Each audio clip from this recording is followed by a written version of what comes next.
What if your money problems aren't a moral failing, a lucky breakaway, or a lack of willpower, but a switch inside you that was turned off long ago?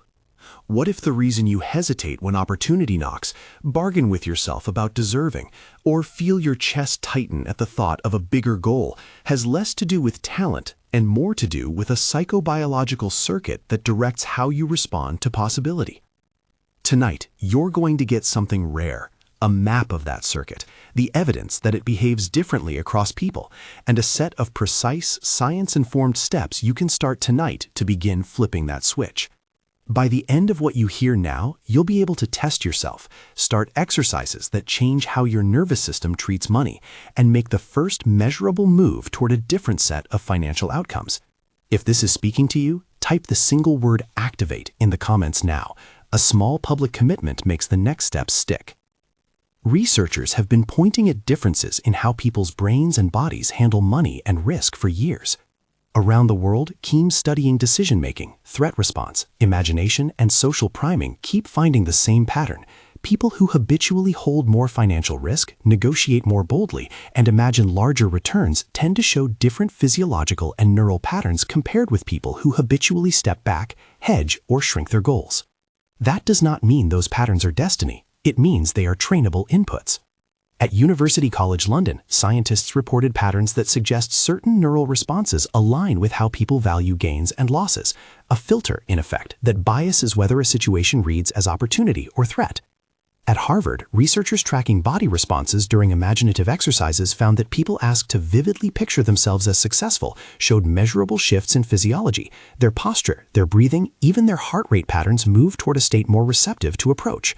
Yale's social priming work shows how subtle cues in our environment can reshape behavior in the short term, and experiments at MIT examining decisiveness metrics demonstrate how small changes in choice architecture and timing change what people choose to do. Stanford's socialization studies, including classic work inspired by Zimbardo's group, illustrate how institutions and family messaging shape the baseline rules people obey. Taken together, these studies suggest possibility. Internal states predict actions in ways that matter for financial behavior, and those states can be nudged.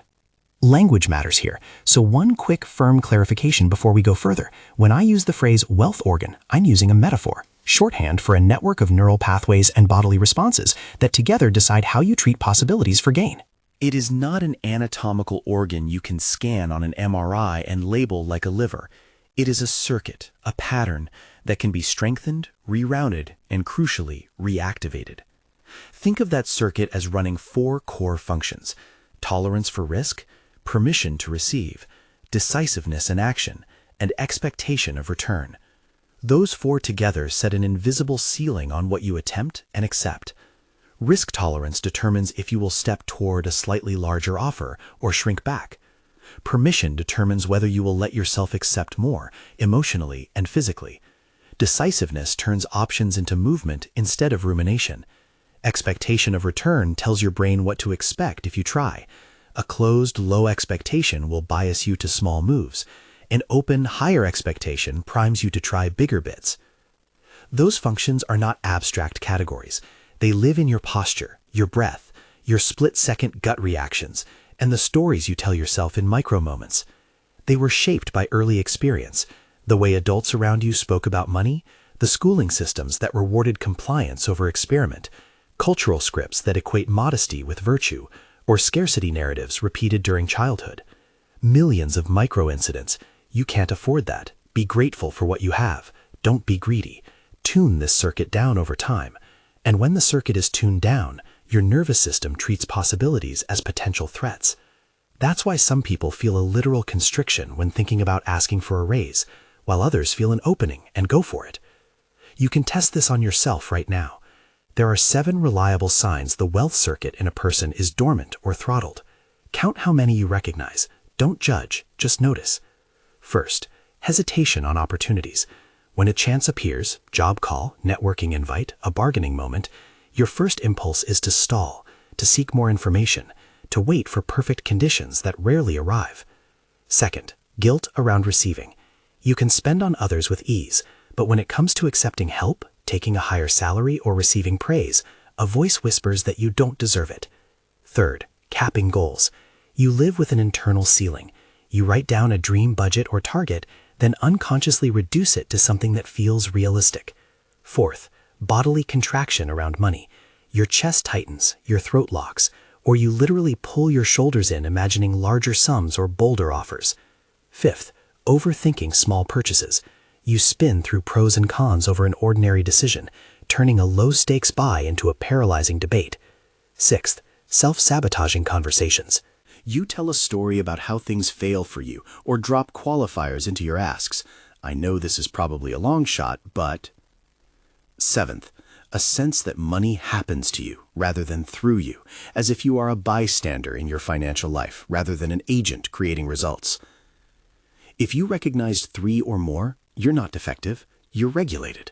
That regulation can be reshaped. The value here is not assigning blame, but offering a clear target you can train. So how does the circuit change? 3 big mechanisms underpin the practical work. Vagal tone and body state shaping, the physiological doorways between brain and body. Predictive expectation shaping, what your brain predicts will happen when you act. And neuroplastic repetition, how repeated actions build new, lasting pathways. In simple metaphors, think of your system as a city of roads. Old conditioning is a set of narrow dirt paths that funnel traffic in predictable directions. The practices we're about to use are the bulldozers, road crew, and traffic lights that create a new 4-lane highway where more traffic, more possibility, can flow. We start with something immediate and powerful: permission. Permission is verbal, bodily, and ritualized. It's the psychological key that tells your nervous system it can open. You probably know people who rehearsed success in silence and then performed as if they already occupied a new identity. John D. Rockefeller and Andrew Carnegie famously used forms of assuming the feeling of wealth, not as magical thinking, but as rehearsal. Modern lab work supports the idea. When people vividly imagine success and practice the physical posture and voice that matches that identity, their physiology follows, making approach responses more likely. Use this simple permission protocol twice a day, morning and before any decision you want to change.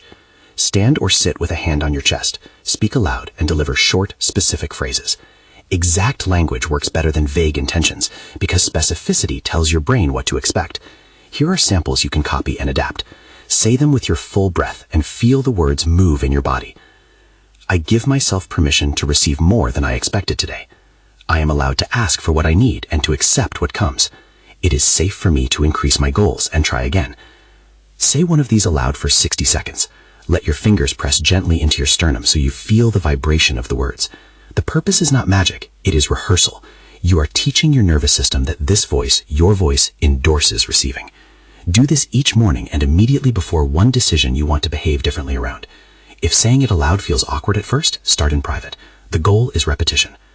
Next, the receiving breath. Breathing is the quickest route out of a threat state and into a physiology that can accept more. This is not breath work for transcendence. It is for safety regulation. Use the pattern that maps to vagal activation. Inhale for 6 seconds, hold 2 seconds, exhale for 8 seconds. Do 10 slow cycles or 5 minutes. This stimulates the parasympathetic pathways that signal safety to the brain. It quiets the fight-flight loop and lets the cognitive systems that plan and imagine do their work. Here's how to practice safely. Sit comfortably with a straight spine or lie down if you prefer. Breathe in through the nose to a slow count of 6, gently hold for 2, then exhale through the mouth for 8. Repeat.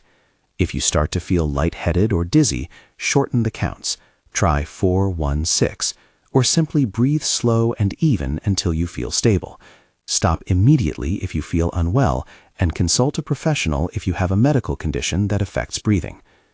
Do this receiving breath in the morning, before any moment of financial conversation, and when fear or constriction appears. You'll notice, even in the first few sessions, a slight loosening in your chest or a different tilt to your thinking. That's the vagus nerve doing its work, a highway between body and brain that helps move you from defensive physiology to an open, receptive state. A critical partner to permission and breath is micro-risk exposure. The circuit that tolerates risk becomes stronger one small, safe step at a time. This is stress inoculation. You expose the system to small, non-ruinous stressors that teach it, I can ask, I can try, I can tolerate discomfort and survive. The micro-risk list should be customized to your context, but it should follow a strict rule: small, reversible, and measurable. Start with a 5-day micro-risk practice. On day 1, pick something you can do in 5 minutes and that has a low downside. Examples: ask a vendor a clarifying question, request a minor discount on a small purchase, or email one person asking for a short informational chat. Day 2, take a similar ask but slightly more exposed. Post a tentative idea on social media, reply with a price suggestion, or call to reschedule a meeting for a better slot. Day 3, make a small financial commitment that is reversible. Pre-order a modest product, sign up for a short paid course with a refund policy, or transfer a tiny fixed amount into a savings envelope. The key is to feel the discomfort, let it happen, note your reaction, and then accept the outcome, whatever it is. Over time, these micro-risks desensitize the anxiety that makes risk intolerant. Safety note: pick actions that won't endanger your livelihood or relationships. The goal is to expand your tolerance, not create crisis. Posture practice is deceptively simple and deeply effective. How you hold your body feeds back into what you expect. A collapsed chest and rounded shoulders tell your brain avoid, while an open chest and grounded feet signal approach. You don't need a grand gesture. 3 2-minute posture checks a day is enough to begin shifting embodied expectation. Stand with feet hip-width apart. Press the ground through your feet. Roll your shoulders back and down. Lift your sternum subtly, not rigidly, just a slight opening, and imagine a line from your sternum to the ceiling. Breathe in the receiving pattern for 1 cycle. Hold the posture for 2 minutes while you speak a short affirmation aloud. I am allowed to receive. Do this morning, midday, and before any decision that matters. The overflow envelope is a tactile ritual that creates evidence of excess and rewires the expectation of return. Designate a small physical envelope in your wallet or home, labeled overflow. Each time you receive more than expected, a rebate, a small bonus, an unexpected refund, place a portion of it into that envelope. If your income is irregular, start with 5% of any unexpected money. If steady, aim for 5 to 10% of a planned savings contribution. The point is not to hoard, but to create an accessible object that proves to your senses that money can overflow. Touch matters. Your brain learns better from tactile cues than from abstract spreadsheets alone. Identity detachment rounds out the suite, separation of self-worth from net worth. Many people tether identity to financial outcomes. Win and you are worthy, lose and you are less. That link makes every financial decision a character judgment, increasing fear and narrowing choice. A nightly prompt undoes that. Before sleep, write 1 sentence. My value is not defined by my balance. Follow with a short reflection. List 1 non-financial quality you showed that day: curiosity, patience, kindness. Repeat nightly. Over weeks, this ritual weakens the associative link between worth and wallet. These protocols feed one another. Parition primes the voice. Receiving breath opens the body. Micro-risks teach tolerance. Posture changes expectation. The overflow envelope offers tactile proof. Nightly detachment rewires identity. Together, they act like a practice gym for that wealth circuit. You should expect early signs of shift in days, not years. That's the encouraging part. Give the first week your focused attention, and you'll feel measurable change in at least 3 ways. A slightly different appetite for risk, less guilt around small receipts, and clearer decisions in small moments. That said, escalation matters. The circuit will only hold what it practices. Pushing too fast risks retreat. Start small and increase exposure in controlled increments over the next 30 days. To make this practical right now, try the following immediate starter. Tonight, before bed, speak a single permission statement aloud for 60 seconds, then do 5 minutes of the receiving breath. Put a small index card labeled overflow by your bedside.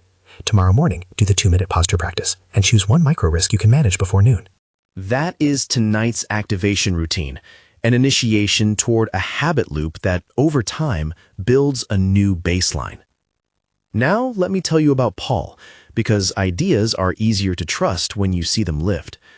Paul was in his late 30s, a mid-level manager with a household budget he could recite from memory, but no sense he could change his trajectory. He was competent at work, but avoided asking for promotions, and his side projects never left the draft stage because he feared investing time and money into something that might fail. He kept telling himself his situation was simply how life was, not his fault, not his destiny, just reality.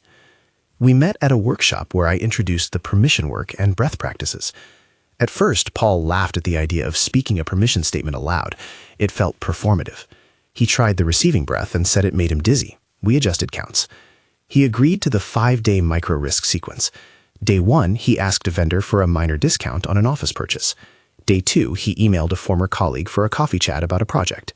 Day 3, he transferred $20 to an overflow envelope after selling an old item online. Day 4, he proposed a small budget increase for a pilot at work. Day 5, he applied for a freelance opportunity that intimidated him. The immediate results weren't cinematic. He didn't sign a new contract or double his earnings in a week. But within 7 days, Paul reported a different kind of feedback loop. The breath practice reduced the sudden constriction in his throat when thinking about asking for things. The permission statements made him less embarrassed to state a higher figure. The overflow envelope gave him a glanceable object of abundance on his desk. At the end of 2 weeks, he asked for a meeting with his manager and negotiated a modest raise. Within 3 months, his side project generated a small, consistent supplement. By year 3, he had taken steps that eventually compounded into early financial mobility. The story matters because it demonstrates pace. Small, consistent changes produce system-level moves. Not guaranteed outcomes, different probabilities. This is where understanding the mechanisms helps guard against magical thinking. The practices change physiology and expectation. Vagal activation lowers threat. Repetition builds prediction. Micro-risks recalibrate error margins. But none of this substitutes for sound financial planning, legal advice, or therapy. If you feel severe anxiety, consult a professional.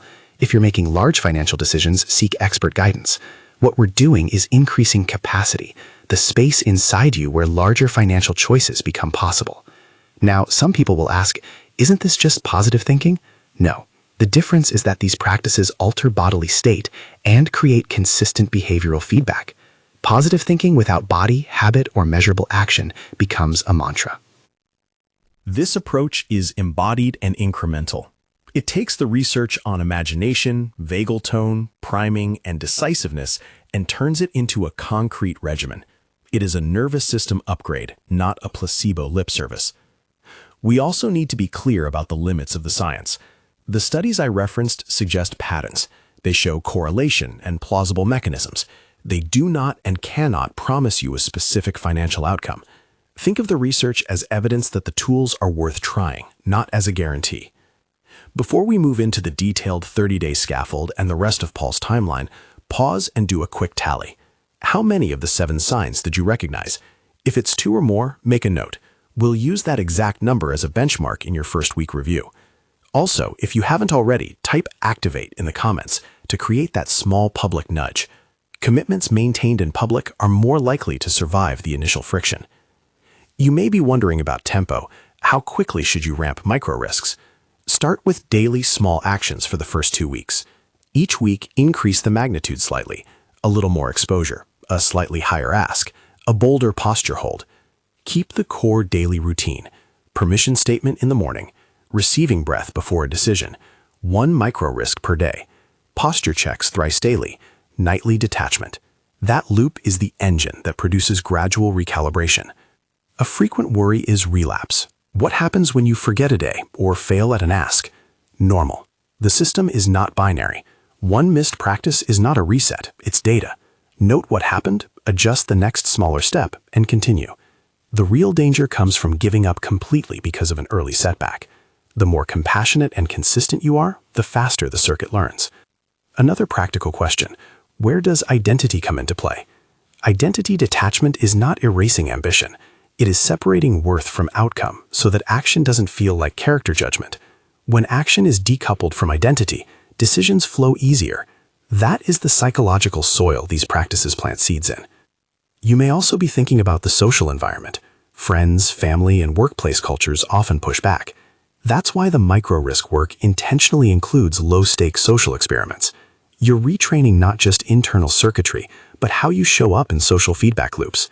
Part of rewiring the wealth circuit is creating a new social script, one small ask at a time that, if repeated, alters what people come to expect from you. At this stage, you have ground under you, a concept that reframes struggle as circuitry, credible research anchors, an immediate activation routine with permission statements and receiving breath, a practical 5-day micro-risk primer, posture and overflow exercises, and a nightly identity detachment ritual. You also have an example in Paul that models pace and expectation. The next steps are to expand the protocol into a clear 30-day progression, introduce safety checks and escalation rules in detail, and follow Paul's arc through actual setbacks and breakthroughs so you can see the messy human trajectory of this work. We'll build that scaffold next, a day-by-day map with check-ins, scaling rules, common pitfalls, and how to course-correct, plus more neuro-explanations that show why repetition matters.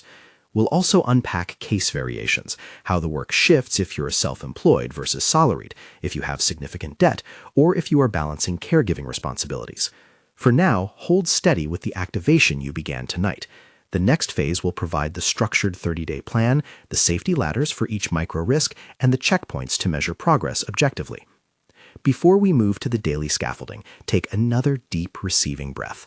Notice the space that opens, however small. The first cracks in constriction are the most important because they tell your nervous system that something different is possible. Keep that sensation in mind. It will be the engine that carries you through the incremental, sometimes tedious work ahead. Now we build the scaffold you can follow day by day. This is not vague encouragement. It is a precise 30-day protocol with safety ladders, milestones, and measurable checkpoints, so the circuit has a clear training plan. Read it, adapt it, and commit to the tiny, repeatable steps. Remember, small, consistent reps change wiring. Start tonight with the activation you already did, the 60-second permission statement and 5 minutes of receiving breath, and carry that commitment forward. The 30-day map, overview, and core rules. The core daily loop, non-negotiable. 1 permission statement, morning, 1 receiving breath session, before a decision, 1 micro-risk exposure, daily, 3 posture checks, morning, midday, pre-decision, 1 nightly identity detachment prompt.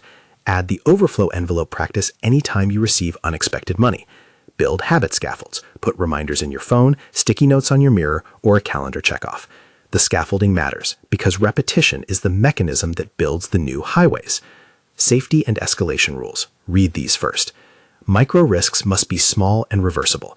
If a choice could endanger your job, relationships, or finances, make it smaller. The expansion is gradual.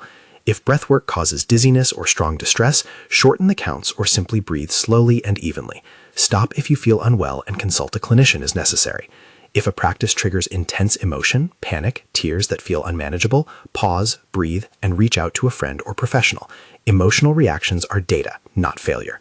Keep a return to safe action, a grounding technique, 5-count box breathing, naming 5 objects in the room, to use after any unexpectedly intense micro-risk or breath session. Don't ditch sound financial advice. Use these practices to increase capacity for action. Consult a planner for big fiscal moves. Days 1 through 7, activation and baseline changes. Daily practices. Morning, permission statement, 60 seconds aloud, hand on sternum. Be specific. Choose 1 phrase and repeat it each morning this week. Morning, 2-minute posture practice. Stand feet hip width, chest gently open, breathe 1 cycle of receiving breath. Before decisions, receiving breath, 6-8 for 10 cycles or 5 minutes total. If 6-8 is too intense, use 4-1-6. Daily micro-risk. Pick 1 low-stakes action you can complete within the day. Examples: ask for a minor discount, email a contact asking for a 15-minute call, offer a small price suggestion in a negotiation thread, or transfer $5 to the overflow envelope. Night, identity detachment prompt. Write a sentence: my worth is not defined by my balance. Add 1 non-financial quality you showed that day. Daily journal prompts, 5 minutes. How did my body feel when I said the permission statement? Tight, looser, neutral? What micro-risk did I choose and what happened? 1 small win, 1 uncomfortable moment, 1 lesson. Milestones to expect by day 7. Slight loosening of chest or throat on approach moments. 1 or 2 micro-risks completed with less resistance than imagined. A tactile recognition of the overflow envelope as physical proof of more than expected. Days 8 through 14. Scale, measure, and social ink. Daily practices, same core loop. Continue the morning permission and nightly detachment. Increase micro-risk magnitude slightly. If you asked a casual question last week, now ask for a short informational call or a modest discount on a larger purchase. Add 1 accountability action. Text your micro-risk and result to a trusted person or post a brief note in a private group. Public commitment increases follow-through. Weekly review, every Sunday, 15 to 20 minutes. Count completed micro-risks. Rate chest tightness on a 1 to 10 scale across the week. Note any changes in decision speed. Did you stop overthinking small purchases? Adjust the next week's risk ladder. Make the next week slightly bolder if you consistently completed tasks. Shrink magnitude if multiple tasks felt overwhelming. Milestones to expect by day 14. Noticeable reduction in guilt around small receipts. Faster resolution of small decisions. An overflow envelope beginning to fill with tactile evidence, even if small. Days 15 through 21. Intensify rehearsal and consolidate prediction. Daily practices. Keep the core loop. Add a rehearsal practice. Pick one bolder ask you plan to make this week, a meeting negotiation, a price increase, and application. Spend 3 brief rehearsals per day, 2 visualizations while in posture, and 1 verbal run-through with full permission statement beforehand. Micro risk ladder. Introduce a reversible financial commitment with a modest dollar amount. Pre-order a course with refund. Pay for a 1-month trial. Transfer 1 to 2% of take-home to a separate account. Mid-month check-in, day 21. Perform a detailed review. Tally micro-risk successes and failures, record physiological changes, and write a short action plan for the final stretch. If a pattern of avoidance remains, partner with a friend for joint micro-risk experiments. Shared vulnerability reduces fear. Milestones to expect by day 21. Clearer ability to imagine successful outcomes with bodily calm. 1 or 2 micro-risks that previously felt impossible now attempted. Permission statements begin to feel less awkward and more like internal policy. Days 22 through 30. Integration and test exposures. Daily practices. Continue the loop. Narrow practice to the most effective rituals for you. For example, maybe the breath and micro-risks are most potent. Prioritize those. Plan and execute 1 test exposure, a slightly larger non-ruinous ask that synthesizes weeks of work. A formal ask for a raise with a prepared case. A moderate freelance pitch. A price increase to existing clients. Document the ask precisely. Outcome is not the only measure. Your physiology and decision-making during the ask are the data. Final week review, day 30. Compile week-by-week journal entries into a 1-page summary. Micro-risks attempted, bodily changes, outcomes related to finances, small wins count, and behavioral changes. Less rumination, faster decisions. Decide maintenance frequency. Which rituals will you keep daily, weekly, monthly? Expected profile at day 30, typical, not guaranteed. Noticeable shift in approach behaviors. More instances of I will ask rather than I will wait. A small but consistent tactile proof of overflow. Greater clarity in decision-making and reduced immediate guilt on small receipts. A clear sense of what to escalate next month. A concrete 30-day example calendar, practical template. Week 1, days 1 through 7. Permission statement once morning. Receiving breath twice daily, morning and pre-decision. Posture 3 times a day. Micro-risk daily. Day 1, ask vendor a small question. Day 2, email contact for 15-minute chat. Day 3, request a small discount. Day 4, post a tentative idea. Day 5, transfer $5 to overflow. Day 6, buy a small online course with refund policy. Day 7, reflect and rest. Week 2, days 8 through 14. Same morning rituals. Micro-risks escalate. Day 8, ask for a 10% price flex. Day 9, request a short testimonial from a satisfied client. Day 10, negotiate a flexible deadline. Day 11, price suggestion and negotiation. Day 12, offer a pilot project to a potential client. Day 13, post a thoughtful insight in a professional forum. Day 14, reflect, adjust ladder. Week 3, days 15 to 21. Rehearse a larger ask. Micro-risk examples. Day 15, schedule meeting to discuss role expansion. Day 16, propose a small budget increase at work. Day 17, send a proposal with fees. Day 18, apply to a higher level job. Day 19, reach out to a mentor for advocacy. Day 20, pitch a freelance client. Day 21, detailed check-in. Week 4, days 22 to 30. Execute test exposure, 1 larger ask. Consolidate practices, create maintenance plan, capture a 1-page summary, set next month goals. The micro-risk escalation ladder, how to increase safely. Level 0, question level interactions, asking clarifying questions, posting a tentative idea. Level 1, small asks with low downside, minor discounts, informational calls. Level 2, reversibly financial commitments, trial purchases, refundable enrollments. Level 3, social exposure with moderately higher stakes, public pitch, proposing a budget increase. Level 4, formal negotiation or application, raise request, full proposal with payment terms. Move 1 level at a time. If you fail at a level, step back 1 rung and repeat until the bodily terror subsides. The ladder is progress, not punishment. How to measure progress, simple metrics you can track. Micro-risk count per week, goal 7. Percentage of micro-risks completed as planned. Average chest tightness rating, 1 to 10, in approach moments. Decision latency on small purchases, time from thought to action. Overflow envelope total, absolute or relative. 1 qualitative metric, number of times you spoke a permission statement aloud. Weekly review template, 15 minutes. What micro-risks did I commit to and complete? What bodily reactions did I notice during each? What did I learn from outcomes that didn't go as planned? What will be my 3 specific micro-risks for next week? 1 adjustment to breathing, posture, or phrasing that might help.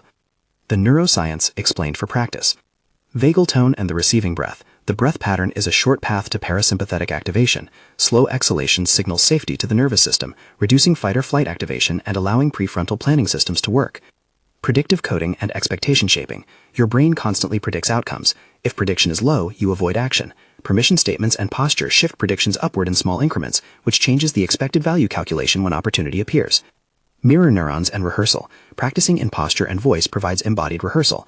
The body learns a new script before social reality confirms it, making the social ask easier later.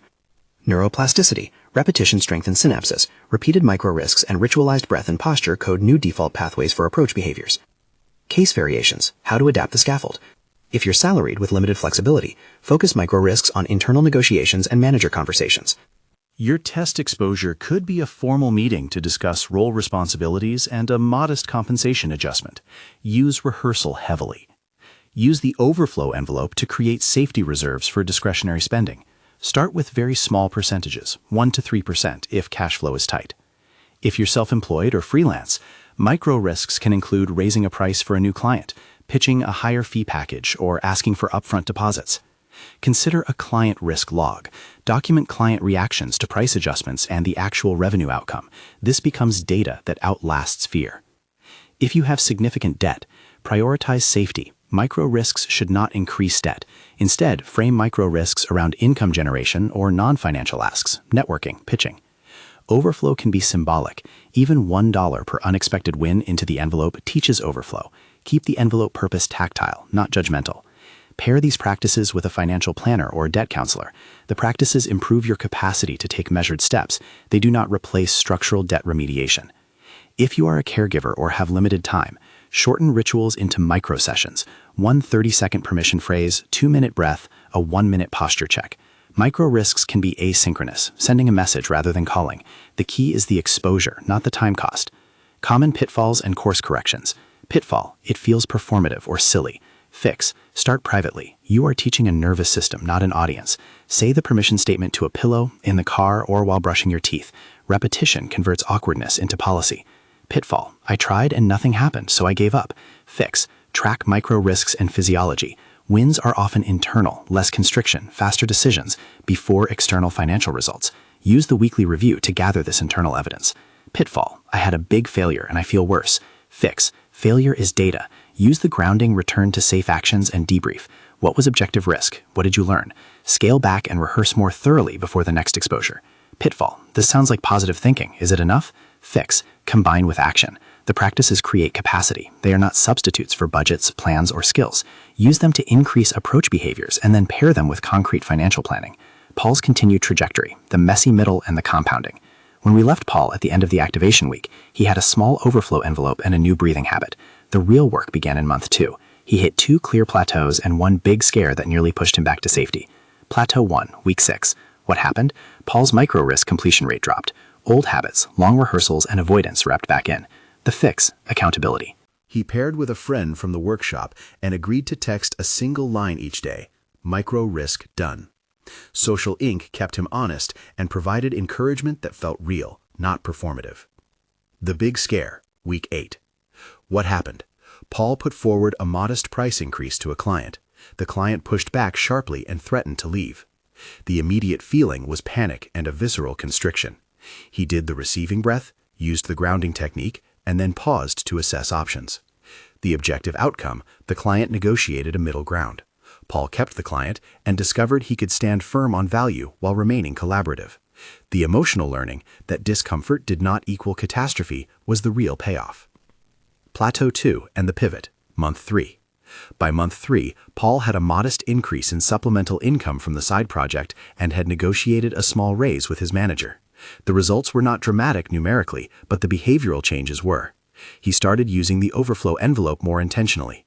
He also began a simple monthly review where he combined the weekly check-ins with a short financial plan, small savings allocation, a tiny investment vehicle, and a reinvestment into skills. Critically, Paul adjusted the latter to include more public asks. He gave 1 short talk at a local meetup and received paid invitations later. That public exposure widened the social script for what others expected from him. Longer-term compounding, months 6 to 36. Over years, small incremental increases compound. Paul's story shows the direction of probability. Repeated exposure increased opportunities and made him more likely to pursue them. By year 3, the habits had changed his relationship to money and risk enough to create options he hadn't previously imagined. Importantly, he continued monthly maintenance rituals, permission, breath, posture, and an occasional micro-risk, so the circuit held. Realistic framing. Outcomes are probabilistic, not guaranteed. Paul's timeline is illustrative of what a committed cadence can produce. It is not a guarantee. The value is in increasing the likelihood of approach behaviors and in improving the physiology that allows better decisions. Celebrate the internal wins, reduced constriction, faster small decisions, less guilt, because those are the bricks the long-term house is built from. Integrating with other work, therapy, financial planning, skill building. Therapy. If trauma or intense anxiety underlies avoidance, do these practices in parallel with therapy. The nervous system practices can reduce immediate threat responses and allow therapeutic work to go deeper. Financial planning. Use a planner for budgeting, debt payoff, and investment strategies. The practices make you more likely to implement suggested financial plans. Skills and competence. Micro-risks are not substitutes of competence. If you need a better sales pitch or stronger negotiation data, invest time in learning those skills. Use rehearsals to integrate them into embodied performance. Building a maintenance routine after day 30. A simple, sustainable maintenance plan prevents erosion. Here's a minimal, high-impact routine you can keep indefinitely. Daily, 5 to 10 minutes. Morning, 30 to 60-second permission statement. Before one meaningful decision, 3 to 5 minutes of receiving breath. Night, 1-sentence identity detachment prompt. Weekly, 15 to 30 minutes. 3 posture practices, 2 minutes each. 1 planned micro-risk experiment, choose from the latter. 1 weekly review, tally micro-risks, rate physiology, note 1 adjustment. Monthly, 30 to 60 minutes. Longer rehearsal session for a bolder ask. 1 financial review with figures or a conversation with an advisor. Replenish the overflow envelope if needed. Celebrate small wins. Quarterly. Reassess larger goals and risk ladder levels. Choose 1 new skill to learn that increases earning or leverage. Common maintenance pitfalls and how to avoid them. Pitfall, I'll do it later. Fix, make rituals tiny and location-based. Do the permission statement by the coffee pot. Pitfall, I forgot why I started. Fix, keep a visible note of your initial activation feeling. Read it weekly. Pitfall, I get complacent. Fix, schedule quarterly bold asks to prevent drift. A set of exact phrases and scripts to use. Permission phrases, pick 1 each day. I give myself permission to receive more than I expected today. I am allowed to ask for what I need and accept what comes. It is safe for me to increase my goals and try again. Micro-risk scripts, examples you can adapt. Vendor discount. Hi, I like this product. I'm buying multiple units. Is there a volume discount available? Price suggestion. Based on my research and the value I deliver, would you be open to X price for Y deliverable? Informational call. I admire your work. Could I have 15 minutes to ask how you approached X? Raise request opener. I'd like to schedule time to discuss my role and compensation. I have a few proposals I think will add measurable value. Posture phrases, 2-minute practice. Stand feet hip width, roll shoulders back, lift sternum slightly. Say aloud, I am allowed to receive. Repeat for 2 minutes while breathing slow. Nightly identity detachment prompt, 1 sentence plus 1 reflection. Sentence, my value is not defined by my balance. Reflection, list 1 non-financial quality you showed that day. How to handle social pushback in unsupportive environments. Normalize resistance. Others often prefer you predictable. Your change creates friction. Use low-stakes social experiments first. Test a boundary with a casual friend before escalating in high-stakes contexts. Build a supportive corner. At least 1 person who knows your plan and offers encouragement without judgment. If workplace culture punishes visible risk, rehearse privately and choose micro-risks that bypass gatekeepers, client proposals, side projects. When to seek professional help. If breathwork triggers intense panic or ongoing dizziness, stop and consult a medical professional. If avoidance and fear are tied to trauma or clinically significant anxiety, engage a therapist. For major financial decisions, consult an advisor or planner. FAQs, you're probably thinking, how quickly will I see external financial changes? Variable. Internal shifts, less constriction, faster decisions, often show in days to weeks. External financial moves compound over months. Use internal metrics as progress signals. Can this work if I'm deep in scarcity? Yes, but be conservative with risks. Use symbolic overflow and social experiments before larger monetary moves. Pair with budgeting and debt strategies. Is this just placebo? Embodied practice changes physiology. That change affects behavior. Whether you call it placebo or nervous system regulation, the mechanism is repetition-driven learning. Practical scripts for journaling and reflection. 2-minute morning entry. 1 sentence permission statement, copy it. 1 planned micro risk for the day. 1 tiny step to reduce friction, calendar reminder, prep message. 5-minute evening debrief. 1 micro risk outcome. 1 bodily note, chest tightness, 1 to 10. 1 adjustment for tomorrow. Scaling the work after 30 days. Keep what works. After the initial 30 days, you'll know which rituals had the most bang for the buck. Keep those daily. Gradually raise the ladder. Every month, add 1 level if you consistently complete micro risks and your physiological metrics improve. Move from micro to macro. Once comfort increases with daily asks, translate that into strategic career moves, bigger pitches, or structured financial changes with advisors. Measuring ROI in non-monetary terms. Reduced time wasted in rumination. Fewer skipped opportunities. Improved relationships due to clearer asks. Increased willingness to invest in yourself. Courses, coaching, equipment. The socialized mind. Why culture matters and how to work with it. Families, schools, and institutions favor compliance. They taught your circuit to expect scarcity or danger in approach situations. Rewiring is not solo. As you rehearse new behaviors, you'll also need to cultivate a social network that reflects the new script. That network can be small: 1 mentor, 1 supportive peer, 1 online group. Final reinforcement of the science and limits. The practices we've outlined are anchored in evidence. Research shows that imagination and embodied rehearsal shift physiology. Breath modifies autonomic state. Priming and social cues alter behavior temporarily. Repetition builds neural strength. Those studies provide plausibility and guide practice. They do not promise guaranteed financial outcomes. They increase capacity and likelihood. Use them intentionally. Measure progress, and combine them with sound external advice where appropriate. Commitment contract, a simple agreement you can sign with yourself. Write this line on an index card and keep it visible. I will practice permission each morning, do receiving breath before decisions, complete 1 micro risk daily, and reflect weekly for 30 days. Put the card where you'll see it. If you committed activate earlier in the comments, now seal that commitment privately on your card. The next immediate steps tonight. 1. Say 1 permission statement aloud for 60 seconds. 2. Do 5 minutes of receiving breath. 3. Put an envelope labeled overflow in your wallet or by your bedside. 4. Choose tomorrow's micro risk, something you can finish by noon. 5. Type activate in the comments if you haven't yet to create that public nudge. Your responsibility and your power. This work asks 2 things: courage to act and kindness to persist. The system that taught you scarcity did so over years. It will not unwind with a single ritual. But daily practice alters expectation, physiology, and behavior. That increases the likelihood you will act differently in moments that matter. The power to change is not mystical. It is repetitive nervous system training combined with strategic financial action. Final encouragement and how to proceed after day 30. If you commit to 30 days with curiosity, not perfection, you will gain internal evidence, a looser chest, quicker decisions, and a growing bank of small wins. Keep the routine small enough to stick to, but brave enough to push your ladder a rung every month. Celebrate tactile wins, the overflow envelope, a short email you finally sent, a small negotiated victory. Those concrete cues are the clearest markers that the abundance switch is unsticking. Closing call to action. If you're ready to make this real, join the 30-day challenge linked in the description and share your first week micro win in the comments after 7 days. Tell us 1 small result, a completed micro risk, a moment you felt less constricted, or a tiny deposit you added to overflow. Your win matters, and it will help others see that this is possible. You were not born to ration possibility.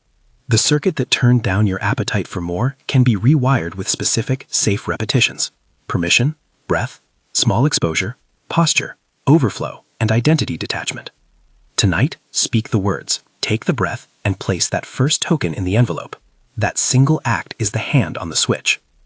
Unlocking the abundance switch is not a promise of instant riches. It is an invitation to transform how your nervous system reads possibility so that you can act differently, repeatedly, and with increasing confidence. Start tonight. Transform your life today.